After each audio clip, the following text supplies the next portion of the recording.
One of the cashiers was having some serious issues with her husband, a raging alcoholic. The problem was, besides the alcoholism, they worked different shifts, so she would have to leave her 2-year-old child at home with a raging alcoholic when she went to work. She was terrified something was going to happen when he passed out. So she was able to cobble together enough money to get a restraining order, move in with friends. That's as far as she could get. My wife comes home. She goes, "Can you do that networking thing for Sarah?" I go, "I'll see what I can do." So what she needed was, the guy was trying to have the restraining order removed. He had lots of money and lots of family in town and big time attorneys. Sarah had nothing. I have a friend who's a disbarred attorney.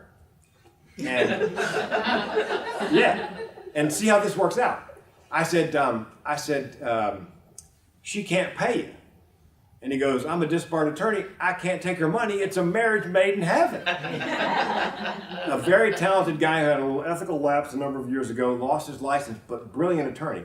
So he marches in there, and they got this team of attorneys, and he's kind of rumpled and bald, and just nailed them.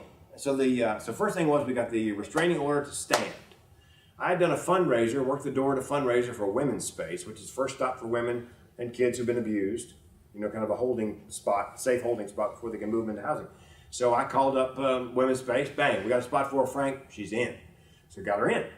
Then they got her some Section 8 housing, which is subsidized, so she could have her own place. They got her some inexpensive daycare for the child, so she could go to work. Helped her with transportation. So I was able to pull these strings at my wife's request, but again, not to any advantage to me. It's just, again, I believe you need to take not only your coworkers, your members, but your friends and family and your community, give the value first, reach out, offer help wherever you can. And, it doesn't benefit me, it doesn't benefit my wife, it doesn't benefit the grocery store, except when she goes to work, she doesn't have to worry about what's going to happen to her child. But it's just, one of those things, I'm belaboring the point and I apologize.